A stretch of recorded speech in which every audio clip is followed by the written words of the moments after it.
What is up, outdoor mavericks, and welcome back to the channel. Today's video is Dungeness Crabbing 101. We're going to go through all the gear and the setup that you need to have and what you need to do to set yourself up for the most success when it comes to Dungeness crab. So when it comes to crabbing gear, let's start with the very first item, the most important item that you need, which is your crabbing license. Here in Oregon, a year-round resident license is $10, but in Alaska, Washington, Oregon, or California, you can get yourself a day pass, a multiple day pass, or a seasonal pass when it comes to Dungeness crabbing. And here in Oregon, we have our license on our phone. It's a digital version through the app, which I can just pull up and make sure that I've got up to date every time that I go out when it comes to crabbing. First thing you must have is a crabbing shellfish license. Secondly, let's talk about the gear that you need, and let's start out with the basics. Now, what I've got here is a foldable square Dungeness crabbing trap, and there are multiple different types of traps you can use to catch Dungeness crabs. There's square traps, there's more circular trap, there's square foldable traps that you can cast, there's also crab snares, there's also crab loops or nets. There's multiple versions of crab traps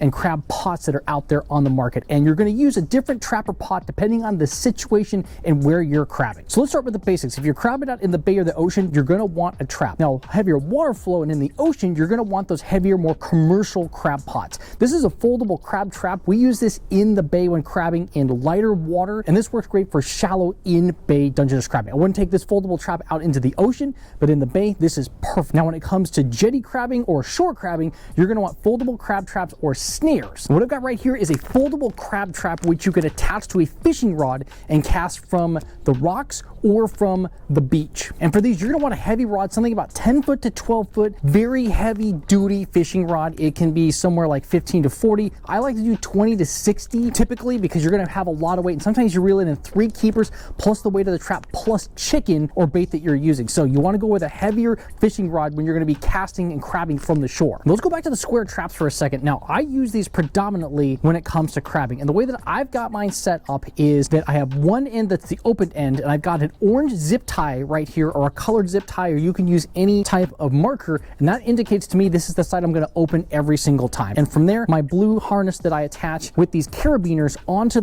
each 4 ends of the trap, and then the one end that I open up each time, I take this off to open up the trap. The back end of the trap, this is where you want to add some stability. I've got zip ties zipped in the back to keep that stability of the trap. You can fold these up and put them away if you're traveling, and they can stow away and they take up less space, which is great, but I don't need to do that, so I keep the zip ties on all the time. Again, more stability and more security when it comes to these squareable traps. And then, of course, in the middle of the trap, you've got the bait box. I've got a couple examples here. You could have some square, thinner ones, and then you've got some taller versions as well that you can stick in your crab traps. There's different sizes and versions of the bait boxes, and you want to play around, and you can just go with the base ones like these, and you can just zip tie them into the bottom of the crab trap, which is just perfect. However, when it comes to the bait cages, some are different sizes, which means you can have more chicken or more bait in different sizes depending on what you pick. And then for my traps, what I got from my harness is I have a carabiner. I've got a double loop knot to tie in that carabiner on one end. I also add in some zip ties to keep that tag end secure in there, as well as adding a little bit of electrical tape just to make it a little bit more sturdy and so that end doesn't get frayed. And then on my lead core line, which is the main line that I use for crabbing. Now, the reason why you want to use lead core line is because it'll sink underneath the water and won't be floating on top of the water. You guys have seen in the past, or may have seen or heard of stories where people just use normal rope, and on lower tides and on lower bodies of water, when you got 50 feet of regular rope, it's going to sit on the surface, which means if a boat goes by, it could go right over the rope, cut the rope, and you're going to lose your crab pot, which is not what you want. With lead core line, it's a little bit more expensive, but it's more heavy duty, it's more stable, it's easier to pull up, and it's going to sink under the water, so it keeps your gear and that rope underneath the water, and you will not get it cut by a motor engine. And then 10 feet up from the carabiner, I have some electrical tape to indicate that I have 10 feet remaining before I pull the trap to the top. It allows the person driving, when I'm crabbing, I've got the trap near the surface, which allows them to slow the boat down, put it in neutral, and just to know that you got the trap really close to the surface, and if they need to help you pull it over the side of the boat, that they can do that. And then all the way to the top, I have the lead core rope tied to a buoy, and here in the state of Oregon, you have to have your name and your fishing license or fishing ID number on the buoys. This is to make sure that you've got that indicator on there, and this is more of a newer law. And again, state by state, it could be slightly different, but you got to put your name, your ID in there, and then I have a different indicator on each one of my buoys because all the standard buoys are white and red and white, yellow, or pink, or just red. You want to identify your traps a little bit differently than everybody else. So we've attached, and I've used old duck decoys that are painted, and that way I can indicate that these are my traps, and then I'm going to be able to, and I can easily more identify them, because if everybody just had red and white buoys, it would be very hard to know which person's is which trap. So I'd recommend if you got something you can attach to your buoy to make it easier for you to identify your traps out in the bay or the water, that's perfect. If you're shore crabbing or crabbing from the dock, you don't necessarily need that extra buoy, but if you're versatile like myself and you want to crab from the dock or you want to crab out in the boat, having that extra buoy or indicator is really helpful. And then when it comes to crabbing, the next set of gear that you're going to need are these. You're going to need a crab measure. Now, this is just a standard measure. It has 5 3/4, 6, and 6 1/4. Now, depending on which state that you live in, this measure, you're going to measure differently. So in Oregon, the legal size for all male crabs is 5 3/4. We have to throw all the females back. You want to indicate off that 5 3/4. Now, California and Washington have different sizes. So depending on when you crab, you can use this measure for different states. And then you guys can see on here, I've got actually some fishing line tied to 2 dual lock snaps. And the reason why I've tied this on here is because I can take this dual lock snap and tie this measure either to the boat or to a bucket, so I don't pitch this overboard, and I can keep it in the boat at all times. This will also fly out very easily if you're driving really fast. You want to keep that secure. So by fastening this into the boat or a bucket, you keep onto that measure. And again, you can use rope. I just use some 60, 80 pound monofilament fishing line, just makes it easy so that I don't lose the measure. Some other gear that you're going to want to use, and I'm a really big proponent of these. These are chili grip waterproof gloves. Now, I use these with fishing, clamming, but for crabbing, these are perfect. They grip the rope really easily as you're pulling the crab traps up, and it'll keep your hands warm and dry. These are great gloves to have at all different times. I usually have 2 or 3 pairs. I'll go through one of these a season because I'm crabbing a ton, but if you're crabbing frequently, grab 1 pair of these. This will last you a year or 2, and they're great. You can wash them off, and they'll just keep your hands nice, warm, and dry, and easily pull up those crab traps. Other gear that you might need to have if you're big into crabbing is to have extra crab harnesses. That way, on top of those traps, before it goes to the lead core line, having extra harnesses is really critical so that you're pulling that crab trap up all together kind of seamlessly right off the ground. So make sure you got these harnesses. These are just pre-made. They come in the store. Grab one of these, and these are what you'll do to attach to your crab traps. And additionally, as I said, I use zip ties a lot when I'm on the boat. Now, there's a couple different things and a couple different types of zip ties that I use. Firstly, these are just normal plastic zip ties, and I use these to secure the crab traps together to add more stability on the back end of the traps that I'm not folding down all the time, as well as to crimp down that crab bait box in the middle of the trap. And that's why I use just normal zip ties for. And when I clip in my waterproof cameras, I'm adding these zip ties to there. Now, one of the things I do is each bait box comes with a little bungee to secure the trap down. However, those very easily that crabs can pull the chicken out of here if this isn't secured tight. So one of the tips that I have is grab some rubber zip ties that you can attach around the bait box, and it'll make it very nice and snug, and it's very almost bulletproof that the crabs can't pull that bait out of here. So make sure you got some extra rubber zip ties with you, and you keep that bait in the bait box. Use some rubber zip ties. Now, when it comes to crab bait, fish and chicken is probably the 2 most popular baits to use. And the ones that I love to use the most are fish heads, and I like to brine them with some attractants, or just put straight up drumsticks or chicken thighs into the bait boxes. Drumsticks are an easy one. There's a lot of meat on the bone. It's a lot harder for the crabs to tear the meat and that chicken off the bone, and they last a really long time. So if you're looking for cheap bait, go to your store and get drumsticks when they're on sale, or if you got leftover fish or you go get some fish heads from the store, use those as well. And as I said, definitely use some crab attractants. I've got a variety of attractants over here when it comes to Potski, Procure, and Smelly Jelly, and these add a lot of scent to that crab bait because crabs can smell and they can hear, they can't see very well. So having some extra attractants, something that's going to brine into the chicken, the fish, or whatever bait that you're using is going to get the crab's attention a lot more, and you don't have to use a ton of this to add into your chicken. Brine it just a little bit. And with brining and using and touching that chicken to add into your crab traps, use these orange gloves. These are great to have. They're disposable. I like to use these when I'm putting the chicken into the traps or taking him out at the end of the day, as well as when you got all that attractant that you're using for your crab bait. Having these orange gloves so you don't get it on your hands or your clothes is great. These come in big boxes. I use these for fishing as well, and I would say if you're big into fishing and crabbing, just grab yourself a box of orange gloves or just any types of nitrile gloves that don't have any powder on them, and these will be good to go, and you'll be able to handle that bait really easily and not get the stink on you. Now, when you got all the gear and the prep when it comes to Dungeness crabbing, where do you crab? Well, the ocean is one spot, but typically a lot of crabbing happens in the bay, off the docks, from a boat, or casting from the shore. And the areas that you want to look at when it comes to crabbing are sandy bottoms and slower moving, shallower water areas. That's where the crabs like to hang out. They'll come into the bay on the incoming tides and start to feed, and as the outgoing tide happens, they'll start to flush out after that high tide as the tide is moving back in and out of the bay. When it comes to crabbing, there isn't a particular depth that the crabs hang out in. They're all over the place. They could be in 5 feet of water, water, they could be in 3 feet of water, they could be in 20 feet of water. Out in the ocean, they could be at 100 feet. It doesn't matter. You want to put your traps out in the slower moving water areas and the sandy bottom areas, because again, that's where crabs are going to want to hang out the most and where they're going to want to feed and find some clams and some grub or just any types of dead fish that's on the bottom of the ocean or the bay water. That's where you're going to want to put your traps. And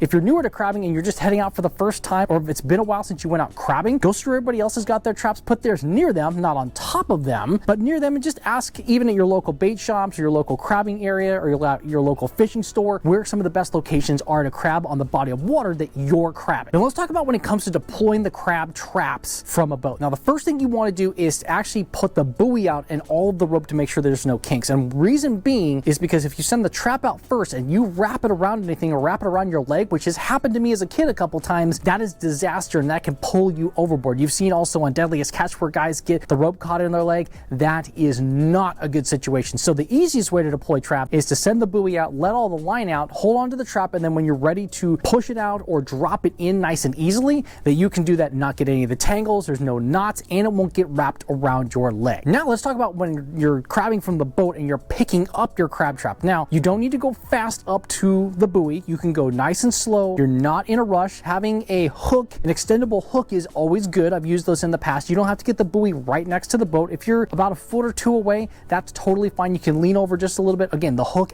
allows you to just make it a lot easier. And the easiest way when you're driving, you got a driver and you're got somebody pulling up crab pots, is to pull off the opposite side of the driver. That way you're not having a weight imbalance in the boat, but also you've got good communication. You're letting the boat driver know you can see the buoy. They can pull right up. You let them know when you've got the buoy, you've got it in the boat, you're pulling it in. Just make that communication line a lot easier. And again, the boat driver can go as slow as possible. It's not a rush to pick up the traps. It's that you want to make sure it's safety first. And when you're going to pull up crab traps, there is a certain technique and direction that you do need to go. On an incoming tide into the bay, you want to be pointing your nose or bow of the boat into the tide. That way you're coming against it, because if you're going with the tide pulling away from you and you're having to pull that trap from behind you, and that it's just going to be a disaster. So when you got an incoming tide, you want to nose in the opposite of that tide. With an outgoing tide, you want to go reverse of the way the tide is going. Now at slack tide, you're going to have to pick a side either or. When the tide's not really coming in, but it's not really going out, you can kind of come in from either side. Again, you want to make sure that the driver and the puller are on opposite sides of the boat, and just come in nice and easy and pick those buoys up off the water. And of course, we want to make sure all our equipment's good. We don't want to run over our buoys or other people's buoys. If you are driving along and you accidentally go over a buoy, shut off your engine, kill your engine, go into neutral. And especially if you're coming in on a buoy and the driver's not perfect and the buoy ends up going under the boat, just put the boat in neutral and then just drift back off the buoy. That is one tip that I would highly recommend, is if you're not sure, just put it in neutral, back all the way up and try to pull up again. There's no reason to try to finagle it or try to overcompensate. Just put it in neutral, just back off of it and then pull back up to pick up that buoy. So then when you pull your trap into the boat and you're processing, you want to make sure you're pitching all the females back, because in Oregon and all the rest of the states, you can't catch female Dungeness crabs. And you can identify those by the wide carapace on the crabs. And the males have the more narrow carapace and they're much easier to identify. Now here in Oregon, the legal size behind the two tips in the back is 5 3/4. So we double, triple measure. If it's anywhere close, just pitch the crab back. It's not worth a ticket. It's happened to me. It's happened to multiple other people that I know of. It's not worth trying to just finagle it there with the measure. If it's right on the cusp, just pitch it back. There's plenty of crabs that are going to be big enough for you to harvest and take home. And once you're processing, the easiest way to do it is to put all the males or the ones you want to measure into a bucket, then throw the trap back out and then measure instead of measuring as you go. That's probably a more efficient way to do it when it comes to measuring the crabs and then pitching the undersize and the females back and then trying to measure the male crabs. And then once you do get some keepers, have a bucket or a location. For me, the crabs go into my live well. For other people, they just put it in buckets and then put some extra bay water or some salty water in there to keep the crabs fresh before you bring them home to cook them. So make sure you got a location or a spot where you can put those keeper crabs while you're crabbing throughout the day. And a couple other tips when it comes to crabbing. How long should you let your crab trap soak, or your rings or whatever? It really depends. For me, having enough underwater footage from the last few years, I'm seeing that anywhere between 15 to 20 minutes is really when there's a ton of crabs that get into those traps. So you don't need to let your traps soak for 30 minutes or even an hour. 20 minutes can be enough. So you drop one, you go pick up the rest of your group and then come back and kind of do a big circle. 20 minutes seems about right. Now in the summer, it's going to be a little bit slower crabbing. There's less males around, so maybe you can let them stay a little bit longer. In the fall time frame, when there's a lot more males around, especially if you're using rings or slip rings in the fall, you want to pick up in a faster cadence because there's more crabs around. And I would say those you probably want to pick up 15 to 20 minutes. Some of the square ones you can, again, once the crabs get into these squares, they're not getting out and you can let these soak a little bit longer. but on ring traps and especially snares and foldable traps, you want to pick those up much faster of a cadence. So once you're done crabbing for the day, what do you do with all those crabs? Well, the first thing you need to do is clean them, and the easiest way to clean them is with this device. This is a crack and crab cleaner, and it also doubles as a crabbing measure, but the way you can do this is to pluck this up, smash your crabs on top, and basically half the crabs. So you split off one side of the legs, you flick the guts off, and then you'll be able to put it in your boiling water. Pick up the other side, grab the legs, flick off all the guts and the grime, and then set those aside and get the ready for cook these. This is a great tool and investment, especially if you're big into crabbing. Have a crack and crab cleaner with you. These are awesome, and they're washable and can go through the dishwasher, so you don't have to keep these nice and dirty. And as I said, this thing also serves as a crab measure, and you can keep it on the boat with your cleaning gear. So for me, the easiest way to clean crabs is to have a baking sheet tray with the crack and crab cleaner. That way I keep the juices and all the guts kind of together and they're not spraying out everywhere. I'll use the crack and crab cleaner to clean the crabs in half, and the biggest reason for that is you don't want to cook your crabs with all the innards, the guts, and the toxins, because that will affect the taste and the scent of the meat. It's like you don't cook a whole fish with all the guts in it as well, just like you shouldn't cook your crabs with all the guts in it as well. Now, people proclaim that there's the crab butter and it tastes good. I'm not a proponent of that. You want the cleanest, best sweet tasting Dungeness crab. You want to clean them before you put them in the water and boil them. So then when it comes to cooking your crabs, now the best way that I've done this is to have my own cooker. It's a 32 quart with halfway filled with water. You add in about a cup of salt, and then you get that up to boiling. You throw all your crab halves in there and you let that cook for about 15 to 20 minutes of boiling hot water. Leave the lid off just a little bit so you don't have that overflow, and then you're able to take the crabs out at the end with some tongs onto a sheet tray or a bowl or whatever, let them cool off. So I've always got a full can of propane. I've got my propane line, and then I've got my crab cooking counter station, and then my 32 quart pot again with my water, with my kosher salt, and then my tongs, my crack and crab, and that is what I put together for my kind of cooking crab setup. And then with all the shells and the guts, what do you do with those? So one of my tips is to take, say, a dog food bag or a really hefty bag that doesn't have any holes in it, and put all your guts into those bags and wrap it up tight. Even then you can double or triple bag it, because there's nothing worse than all the crab